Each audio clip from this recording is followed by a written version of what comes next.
이 시간에 저희들에게 주시는 하나님의 말씀은 에베소서 1장 3절에서 6절 말씀입니다. 에베소서 1장 3절에서 6절 말씀, 신약성경 309쪽입니다. 곧 우리 주 예수 그리스도의 아버지께서 그리스도 안에서 하늘에 속한 모든 신령한 복을 우리에게 주시되 곧 창세전에 그리스도 안에서 우리를 택하사 우리로 사랑 안에서 그 앞에 거룩하고 흠이 없게 하시려고 그 기쁘신 뜻대로 우리를 예정하사 예수 그리스도로 말미암아 자기 아들들이 되게 하셨으니 이는 그가 그 사랑하는 자 안에서 우리에게 거저 주시는 바 그의 은혜의 영광을 찬송하게 하려는 것이라. 아멘. 이 시간에 장태환 목사님 나오셔서 나는 붙들린 자입니다라는 제목으로 말씀을 선포하시겠습니다. 네, 오늘 설교 제목이 나는 붙들린 자입니다. 이게 이제 사도 바울의 고백입니다. 사도 바울이 예수 그리스도를 만나고 난 이후에 자기의 삶을 어떻게 고백하고 발견하는가 하면 한마디로 이야기하면 나는 하나님께 붙들린 사람이라는 것입니다. 자, 모든 창조 세계에는 하나님의 질서와 교훈이 있습니다. 이 세상 모든 것들을 통하여 우리는 하나님을 만나고 경험할 수가 있습니다.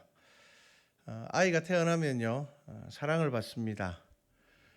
이 아이에게는요, 부모가 세상의 전부입니다. 아이가 뭐 우주가 뭐고 이런 거 아무것도 모릅니다. 아이는 태어났을 때 그 눈에 보이는 부모가 세상의 전부이죠.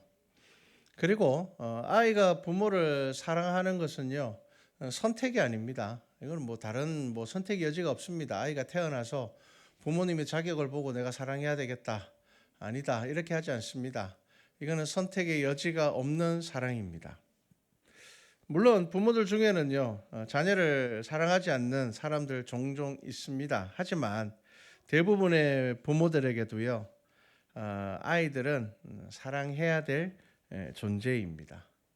자, 그런데 이 부모가 세상의 전부였던 이 아이들이 이제 사춘기가 오면 자신에게 실망하기도 하고 부모에게 실망하기도 합니다. 그래서 사춘기 때 아이들이 제일 많이 하는 고민이 뭐냐면요, 왜 사는 걸까로 시작을 해서 우리 부모는 친부모가 아닌 것 같다. 그래서 이제 부모님한테 물어보면 옛날에는 뭐라고 이야기합니까? 요즘은 이런 이야기 잘 안 하던데 옛날에는요, 다리 밑에서 주워왔다.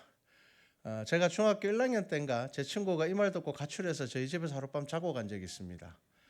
집 나왔다고 하길래 제가 무슨 일 있었냐 이러니까 우리 부모가 친부모가 아니었다 그러면서 다리 밑에서 주워왔다고 하더라. 그걸 진짜 믿는 애들이 있더라고요. 저도 어릴 때 그런 이야기 많이 들었거든요. 우리 부모님들은 어릴 때 그런 이야기 많이 했어요. 뭐 이런 말로 안 듣노, 다리 밑에서 주웠는데 다시 갖다 버려야 되겠다, 뭐 이런 표현들을 많이 쓰시죠. 자, 그렇게 별것 아닌 것 가지고도 상처받고 또 그럴 때가 어린아이 때입니다. 그런데 어른이 된다는 것은 뭡니까? 어른이 된다는 건요, 생각이 자라는 거거든요. 결혼을 해서 자녀를 키워보면은 또 어른이 되어서 부모를 바라보면 생각이 바뀝니다. 진짜 어른이 뭐냐 하면요, 생각이 바뀌는 사람입니다. 여러분, 나이가 먹는 건 그냥 늙는 겁니다. 늙는 거. 여러분, 늙는 것과 어른이 되는 건 다른 겁니다. 여러분, 그냥 늙으시면 안 됩니다. 늙으시면 안 되고 어른이 되셔야 되는 거예요. 그래서 어른이 뭐라고요? 생각이 바뀐다는 것이고요. 생각이 바뀐다는 것은 무슨 말인가 하면요, 내가 바라보는 시선이 바뀌는 겁니다. 조금 더 멀리 보게 되고 조금 더 넓게 보게 되고 조금 더 깊이 있게 볼 수 있게 되는 거죠. 자, 그렇게 시선이 바뀌면 어떻게 될까요? 무슨 생각이 이제 바뀔까요? 부모님이 나를 참 사랑하셨었구나. 그걸 깨닫게 되는 겁니다. 그리고 또 뭘 배웁니까? 자녀를 키운다라는 것이 쉬운 일이 아니구나. 여기서 더 깨달으면 뭘 깨달을까요? 나 키운다고 우리 아버지 죽을 뻔했겠구나. 우리 어머니 죽을 뻔했겠구나. 그겁니다.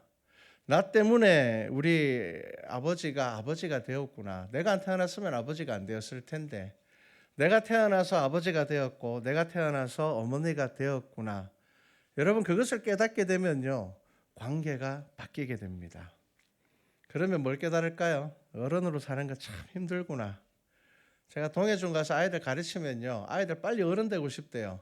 그 이유를 물어보면 딱 한 가지밖에 없습니다. 어른 되면은 마음대로 살고 싶다는 겁니다. 하루 종일 폰해도 되고, 하루 종일 어른 되어 보십시오. 하루 종일 폰 어떻게 합니까? 밤새워서 폰 어떻게 합니까? 내일 출근해야 되는데 해야 될 일이 앞에 많은데 그게 됩니까? 여러분 어른이 된다는 것은요, 어른이 되는 것이 참 힘들다는 것을 깨닫는 겁니다. 우리가 어른이 되면 참 힘든 게 뭡니까? 마음은 그대로잖아요. 우리가 늘 표현하는 게 뭡니까? 마음은 10대, 20대 마음 그대로인 것 같은데, 그런데 어른으로 살아야 돼요. 생각은 그대로인데 어른으로 살아야 됩니다. 마음은 20대의 마음인데 삶의 무게와 책임은 점점 무거워집니다. 자유롭게 살고 싶은데 벗어버릴 수 없는 책임이 두 손, 두 발 가득해서 자유를 누릴 수도 없습니다. 그래서 어른이 된다는 것은요, 수많은 갈등 가운데서 자기의 자리를 지켜가는 것이죠. 이러한 갈등을 이겨내지 못하는 사람들이 있습니다. 때로는 다 포기하고 자유로워지고 싶은 그런 마음이 있습니다. 그러다 보니까 실제로 그렇게 진짜 어른이 되지 못하고 자기 좋은 대로만 사는 사람들이 많이 생깁니다. 여러분, 이건 어른이 되지 못한 겁니다. 그냥 늙는 겁니다. 늙는 거. 마음이 어른이 되어야 되는데 그냥 늙기만 하는 사람들이 있습니다. 뭘까요? 나이가 들은데도 자기 하고 싶은 것만 합니다. 자기 생각하고 싶은 대로만 생각합니다. 그냥 늙는 겁니다. 여러분 어른 되시기를 바랍니다.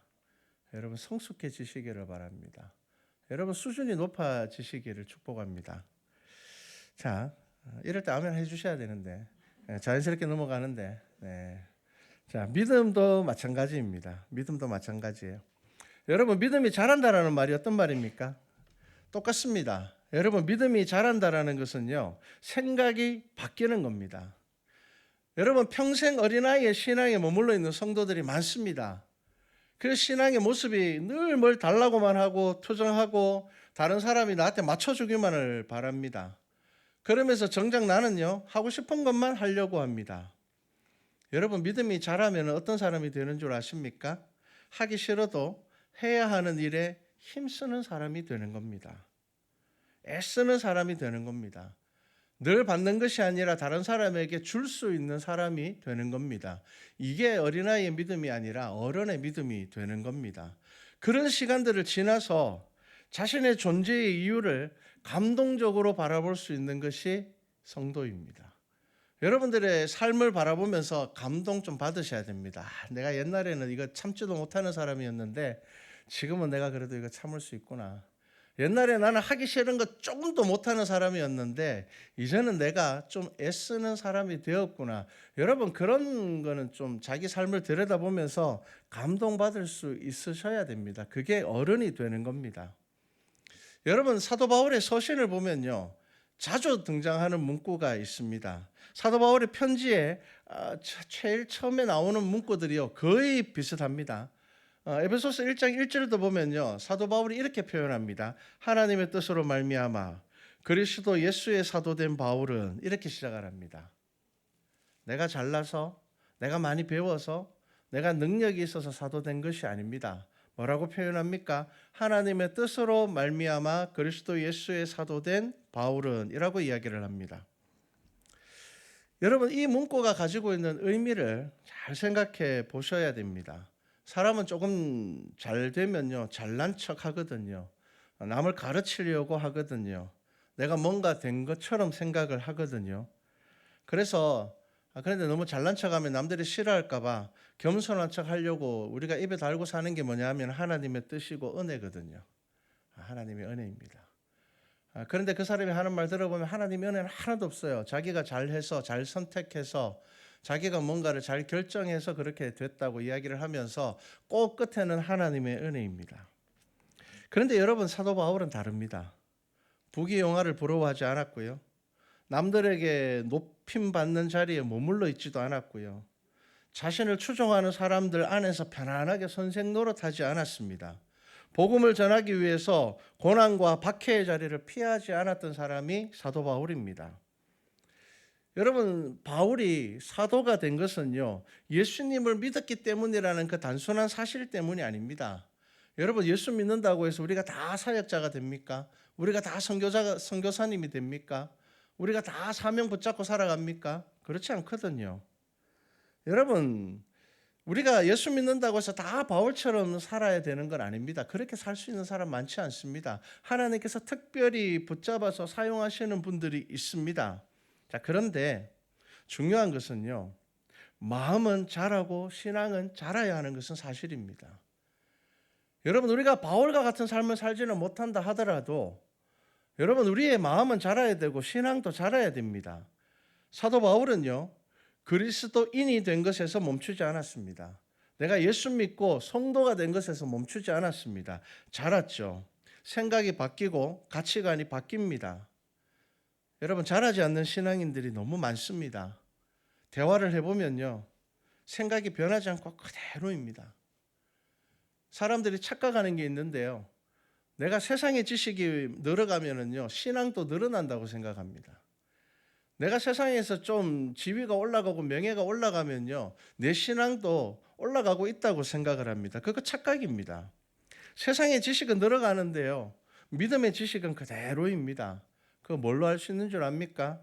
타인을 대하는 태도를 통해서 알 수가 있습니다. 여러분 성경은 우리에게 그렇게 분명히 말씀하고 있습니다. 믿음이 자라는 사람들은요. 생각이 자라고요. 바라보는 것이 달라지고요. 생각이 어떻게 달라지는가 하면요. 오늘 사도 바울이 그 이야기를 하고 있는 겁니다. 생각이 어떻게 달라졌다고요? 하나님 안에서 나를 발견하고 있다는 겁니다. 그리스도 안에서 나를 발견하고 있다는 겁니다. 여러분 우리 믿음의 출발은 뭡니까? 하나님이 누구이신가입니다. 이게 정말 중요하죠. 하나님이 어떤 분인가를 알아야지 하나님의 뜻을 알죠. 자, 그래서 하나님이 누구이신가를 아는 것은 우리가 평생 해야 되는 생각이고 고민이고 말씀 안에서 찾아야 되는 것입니다. 그런데 그와 동시에 자라야 되는 것입니다. 하나님 안에서 나는 누구인가입니다. 여러분 하나님 안에서 내가 누구인지를 여러분 고민하셔야 돼요. 그냥 하나님은 이런 대단한 분이야. 여기서 끝나버리면 안 되는 겁니다. 하나님이 누구이신가를 여러분들이 조금씩 알게 되고 하나님이 어떤 분이신지를 조금 더 많이 알게 되었다면 그 다음에 무엇을 생각해야 되는가 하면 그럼 나는 누구인가? 그럼 나는 무엇이 되어야 하는가를 생각해야 되는 겁니다. 사춘기 아이들이 이런 이야기를 꼭 합니다. 우리가 아이들에게 막 잔소리하고 막 이러면 아이들 뭐라고 합니까? 아버지는 아버지고 나는 나야. 엄마는 엄마고 나는 나야. 엄마와 나는 달라. 맞습니다. 그런데요, 그 말이 어른이 되면은 바뀝니다. 자라게 되면은 바뀝니다. 어떻게 바뀔까요? 나는 나이지만 아버지 아들이야. 이렇게 되는 겁니다. 나는 나지만 엄마 딸이야. 이렇게 되는 겁니다. 이게 무슨 말일까요? 아버지를 기억하게 되는 것이고요. 그 안에서 자신을 발견하게 된다는 것입니다. 여러분 자녀를 잘 양육하셔야 됩니다. 5월달이 이제 가정의 달이잖아요. 여러분 대단한 자녀를 만들라는 것이 아닙니다. 자녀가 여러분들의 삶 안에서 언젠가는 나는 아버지 아들이야. 나는 아빠 딸이야. 여러분 그것이 그들의 고백이 되어야지 자녀를 잘 양육한 겁니다. 사도행전 17장에 바울이 우상이 가득한 아덴의 사람들에게 하는 말이 있습니다. 사도행전 17장 26절 이하의 말씀을 보면요. 이런 말씀이 있습니다. 인류의 모든 족속을 한 혈통으로 만드사 온 땅에 살게 하시고 그들의 연대를 정하시며 거주의 경계를 한정하셨으니 이는 사람으로 혹 하나님을 더듬어 찾아 발견하게 하려 하심이로되 그는 우리 각 사람에게서 멀리 계시지 아니하도다. 여러분 이게 무슨 말일까요? 하나님께서는 이 창조 세계에 하나님의 뜻을 다 드러내놓고 나타내셨습니다. 가장 구체적으로는 성경을 통하여서 우리에게 말씀하셨지만 성경을 잘 모르는 사람도 아주 높은 산에 올라가서 바닥을 내려다보면 뭐라고 얘기합니까? 야, 참 대단하다. 누가 만들었을까? 여러분 하나님은 우리가 대단한 사람이 되기를 원하시는 것이 아니라 하나님을 발견하기를 원하시는 겁니다. 여러분 우리가 세상을 살아가는 이 삶의 모든 환경들 가운데서 하나님을 발견하기를 원하시고요. 하나님을 발견하기를 원하시는 이유가 뭐냐면 그 안에서 나를 보기를 원하시는 겁니다.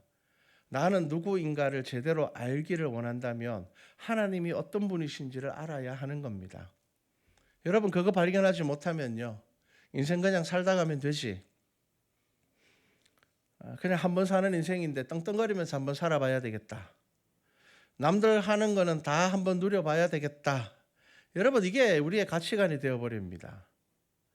근데 성경은 지금 우리에게 무슨 말씀을 하고 있습니까? 그리스도 안에서 나를 발견하라는 겁니다. 이게 뭡니까? 내가 누구냐를 알고 살아라는 겁니다. 여러분 유대인들이 자녀들에게 가장 중요하게 가르치는 질문이 있습니다. 네가 어디에서 와서 어디를 향하여 가고 있고 어디에 도착하게 될 것인지를 잊지 말라는 겁니다. 여러분 이거 잊어버리면 안 됩니다. 이 질문을 우리가 인생에서 곱씹지 않으면 나이가 들면 들수록 공허하게 될 겁니다. 여러분 우리 공허하게 되면 우리 삶에 뭐가 드러나는 줄 압니까? 욕심이 드러납니다. 채워야 되거든요. 공허하잖아요. 채워야 됩니다. 남들에게 인정을 받든지 자식들에게 인정을 받든지 아니면 내가 돈을 많이 모아서 내 삶에 가치 있다고 내가 위로를 하든지 내 삶에 공허함이 들으면요, 나는 그걸 공허함으로 느끼지 않고 그게 욕심으로 드러나게 되는 겁니다. 그래서 인정받으려고 애쓰고 성공하려고 너무 애쓰면서 살게 될 겁니다. 우리가 그리스도 안에서 나를 발견해야 되는데 그리스도 안에서 나를 발견하지 못하면 어떻게 살아가는 줄 아십니까? 환경에서 나를 발견하려고 합니다. 내가 어떤 자가용을 타는지를 보면서 나를 발견하려고 합니다. 내가 몇 평 되는 집에서 사는지를 통해서 나를 발견하려고 하는 겁니다. 아니면 나의 학력을 통하여서 나의 명예에서 자신을 발견하는 사람들이 너무 많습니다. 그렇게 하려고 한다는 겁니다. 제가 어제 뉴스를 보니까요. 어제 뉴스 보셨습니까? 서울의 강남 가장 잘 사는 동네잖아요. 이곳에 아이들의 정신질환이 굉장히 빠르게 올라가고 있습니다. 2020년도에 강남에 잘 사는 이 동네의 아이들 중에 이 미취학 아동들입니다. 7세 미만 아이들이 우울증, 정신불안을 겪고 있는 아이들이 2020년도에는 1000명 정도가 보험금을 신청을 했는데 2024년도에는 3600명이 신청을 했답니다. 그리고 그보다 더 심각한 것은요, 특정한 어느 지역, 대치동이라고 나오던데 거기는 14배가 증가를 했답니다. 그러면서 미취학 아동들의 삶을 들여다보니까요, 저는 살다가 사세고시라는 말은 처음 들어봤습니다. 사세고시가 뭔지 아세요? 유명한 영어 유치원에 들어가려면 4세 때 시험을 쳐서 들어가야 된답니다. 4세면은 지금 예준이 지금 늦지는 않았구나. 지금부터 준비해야 되는 거 아닙니까? 4세. 영어 유치원에 들어가려고 4세에 시험을 쳐서 들어간다는 거예요. 4세 고시, 7세 고시. 그 뉴스를 보면서 마음이 답답하더라고요. 근데 여러분 왜 그렇게 살까요? 여러분 어디에서 자신을 발견하려고 하는지가 중요한 겁니다. 잘 살아야 되고 남들보다 좋은 대학 들어가야 되고 남들보다 높은 자리를 차지하는 것이 인생의 목적이 된다는 것은요, 결국은 내가 그 속에서 나를 발견하려고 한다는 겁니다. 그러니까 부모들이요, 그 이제 뉴스를 보니까 참 웃기는 게 한 달에 부모가 맞벌이를 해가지고 400만 원, 500만 원밖에 못 버는데 맞벌이를 해서 이제 그 정도 봅니다. 적게 버는 거 아니잖아요. 그런데 어린아이 영어 유치원 250만 원이랍니다. 어떻게 보냅니까 그게? 여러분 왜 그렇게까지 해야 될까요? 그들은 유일하게 그 환경에서 그 상황에서 자신을 발견하는 인생을 살아가고 있기 때문입니다. 그런데 여러분 우리는 달라야 되잖아요. 여러분 성도는 누구입니까? 그리스도 안에서 나를 발견하는 사람입니다. 여러분 우리의 정체성에 대한 성경의 가장 강력한 말씀이 있습니다. 그게 뭔 줄 압니까? 너는 내 아들이라. 여러분 이 말씀이 성경에서 저와 여러분들에게 하는 가장 강력한 은혜의 말씀입니다. 다 필요 없다는 겁니다. 너는 내 아들이라는 겁니다. 우리가 죄인이 아니라 아들이라는 것이 구원의 시작입니다. 여러분 우리는 아들 되려고 지금 아락바락 살아가는 게 아닙니다. 아들 되었는데 좋은 아들 되려고 살아가는 겁니다. 여러분 자랑스러운 아들이 되면 좋겠지만 형편없어도 자신이 아들인 것은 알아야 됩니다. 효자가 되지는 못하더라도 아버지의 사랑 안에 있는 자신을 발견해야 하는 것입니다. 제가 아는 권사님 한 분은요, 홀로 손주 둘을 키웁니다. 그런데 자녀들이 다 죽어서 혼자 손녀 둘 키우는 게 아닙니다. 딸이 사고 뭉칩니다. 집 나갔다가 들어오면 애 하나 안고 들어와서는 엄마한테 맡겨놓고 또 나가버립니다. 그리고 또 한 명 데리고 들어와서 맡겨놓고 또 나가버립니다. 아버지가 누군지도 몰라요. 그런데 그 권사님이 그 손주 둘을 키워요. 얼마나 사랑으로 키우는지 모릅니다. 그러니까 주위 사람들은 불쌍해서 손가락질도 하잖아요. 저 집 딸내미는 뭐 도대체 어디 가서 무슨 짓 하고 다니는지 모르겠는데 애만 저렇게 덜렁 맡겨놓고 또 사라져 버리는 거예요.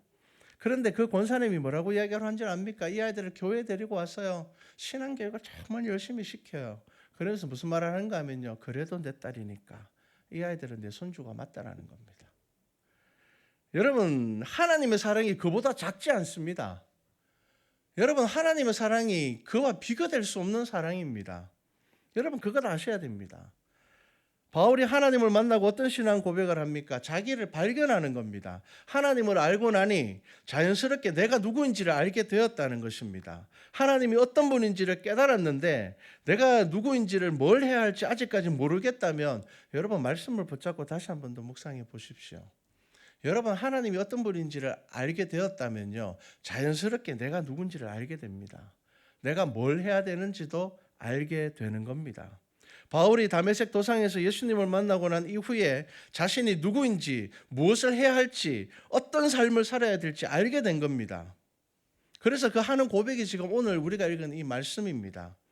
사도 바울이 뭐라고 이야기를 합니까? 찬송하리로다. 하나님 곧 우리 주 예수 그리스도의 아버지께서 그리스도 안에서 하늘에 속한 모든 신령한 복을 우리에게 주시되 곧 창세전에 그리스도 안에서 우리를 택하사 우리로 사랑 안에서 그 앞에서 거룩하고 흠이 없게 하시려고, 이렇게 말씀하는 겁니다. 이 무슨 말입니까? 사도 바울이 하나님을 만나고 나니, 예수 그리스도를 만나고 나니 그가 무슨 고백합니까? 하나님의 뜻은 단 한순간도 자신의 삶을 외면한 적이 없었다는 것을 발견하게 되는 겁니다. 여러분, 이게 왜 중요한지 아십니까? 우리는 사도 바울의 삶을 볼 때 그가 다메섹 도상을 위해서 하나님을 만났을 때부터 그의 신앙이 시작되었다고 생각하지만 사도 바울이 지금 그 상황에서 뭘 고백합니까? 이미 하나님께서 나에 대한 계획은 그 이전부터 시작이 되었다는 겁니다. 자신이 하나님을 몰랐다는 겁니다. 하나님은 나를 알았고, 그런데 나는 하나님을 몰랐고, 내가 하나님을 몰랐기 때문에 내가 누구인지 몰랐다는 겁니다. 하나님은 이미 내가 누구인지 알고 계셨는데 내가 하나님을 몰랐기 때문에 내가 나를 모르고 살았다는 거죠. 그래서 바울의 서신에는요, 하나님의 뜻과 복음을 전하고자 하는 강력한 사명이 드러납니다. 바리새인으로 살아왔던 자신의 이 과거와 성경의 지식과 철학적 지식이 이 모든 것을 어디에 사용해야 되는지를 알게 된 것입니다. 그래서 자신이 어떻게 준비되었는지를 알게 되는 겁니다. 여러분, 이런 사도 바울이 자신의 정체성에 대한 이 고백을 여러분 기억하셔야 됩니다. 창세 전에 자신을 택했다는 겁니다. 우리 모두를 택했다는 겁니다. 여러분, 이 말은 정말 어마어마한 은혜입니다. 여러분, 이거 아셔야 됩니다.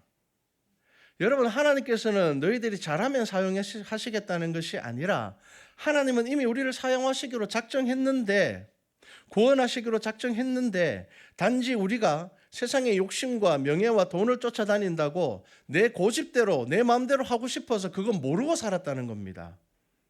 그래서 그리스도 안에서 나를 발견하는 사람은요, 사명을 붙잡게 됩니다. 사명을 붙잡게 되지 못하면요, 제대로 하는 것 없이 살다가 주 앞에 서게 되는 겁니다. 병원에 있는 친구가 그런 말을 하더라고요. 같은 병실에 장로님 한 분이 입원하셨는데 교회에서 신방 오기 전에는 장로님이라고 생각도 못했다는 겁니다. 한 5일 동안 있다가 퇴원하셨는데 늘 전화로 부동산 이야기, 야, 어디에 건물 샀는데 얼마 올랐더라 내렸더라, 그 이야기밖에 안 하고, 아니면 주식 이야기. 그 다음에는요, 의사하고 간호사한테 너무 불친절하고, 나이 어린 간호사한테는 무조건 반말부터 시작을 하고. 그래서 이 친구가 뭐라고 생각했냐면, 저 사람은 좀 돈 많고 직급이 높은 정권사의 어떤 간부인 모양이다, 그렇게 생각했는데 어느 날 로비에서 보니까 사람들이 와가지고 장로님이라고 부르더라는 겁니다. 교인들이 오니까 장로님이 되더라는 겁니다. 교인들하고 만나니까 장로님이 되더라는 겁니다. 5일 정도 있다가 퇴원을 했는데요. 교인들이 신방 오는 시간 외에는 교회 다니는 사람이라고 도무지 생각할 수 없었다는 거죠. 여러분 뭐 다 마찬가지입니다. 목사도 그렇습니다. 여러분 이것은 죄 짓는 것을 제가 말하는 것이 아닙니다.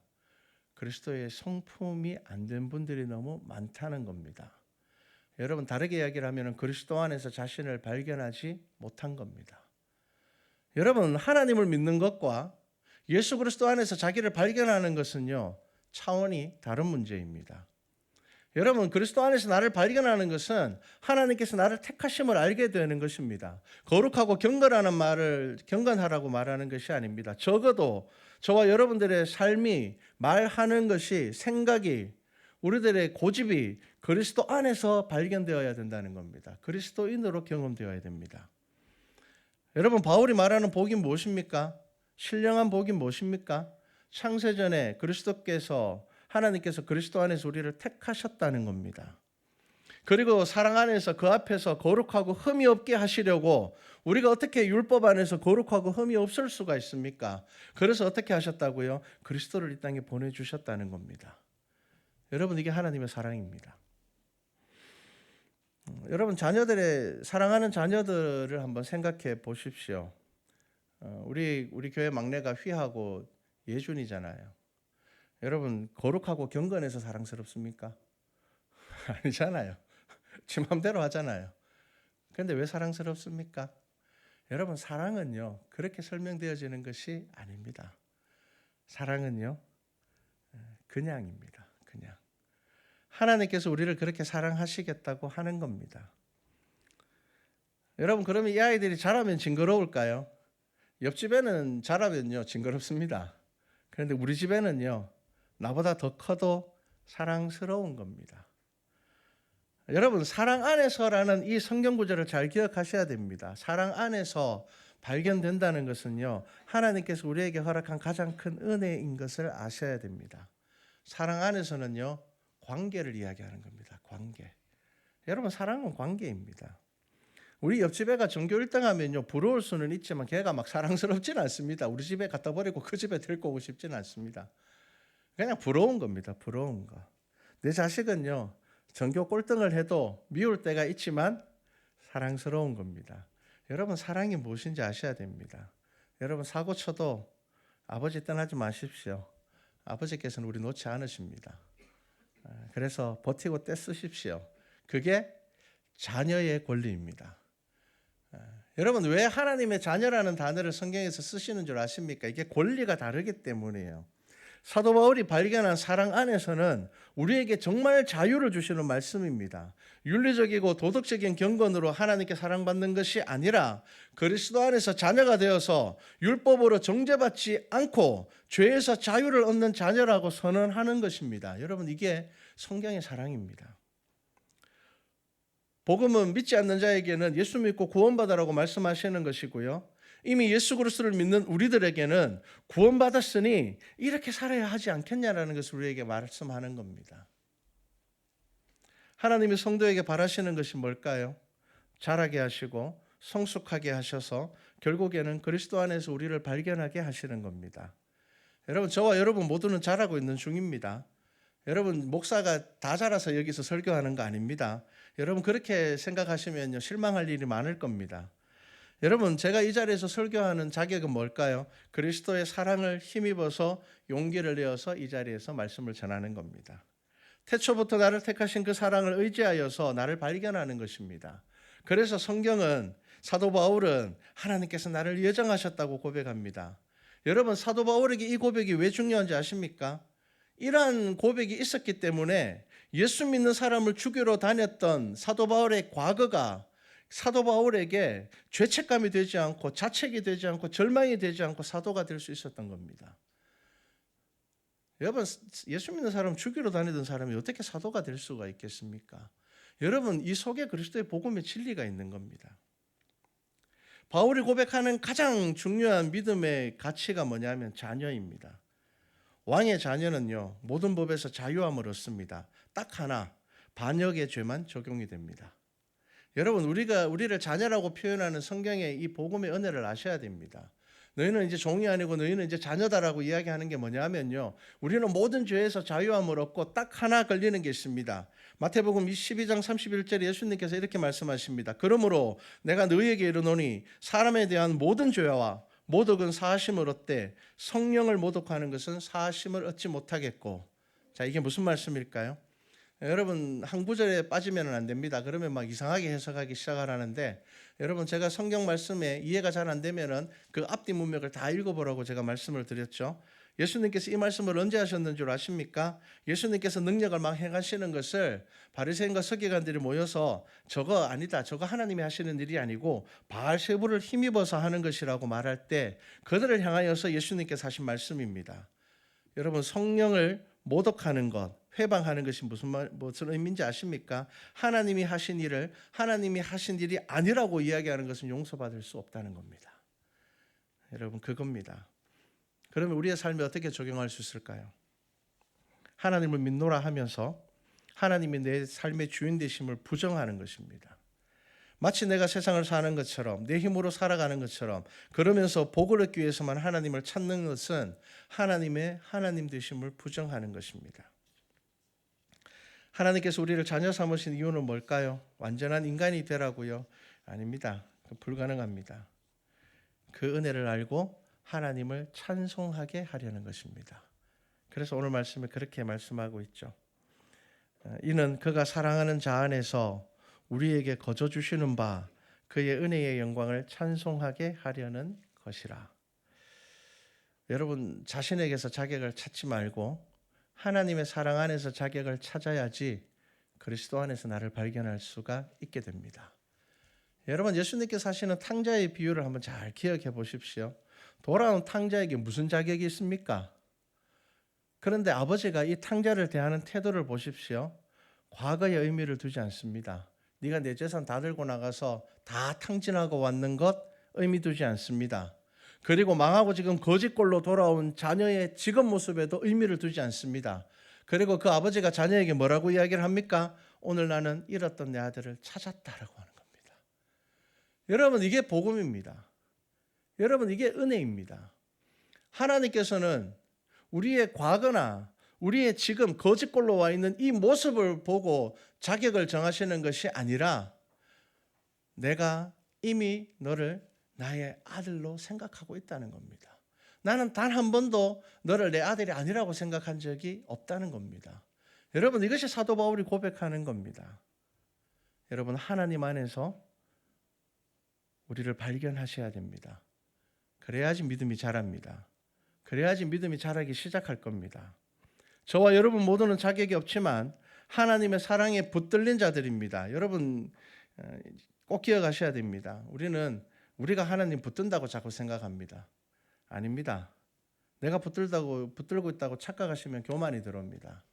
하나님께서 우리를 붙들고 있습니다. 우리 말씀과 찬양계 모든 성도들에게 권면합니다.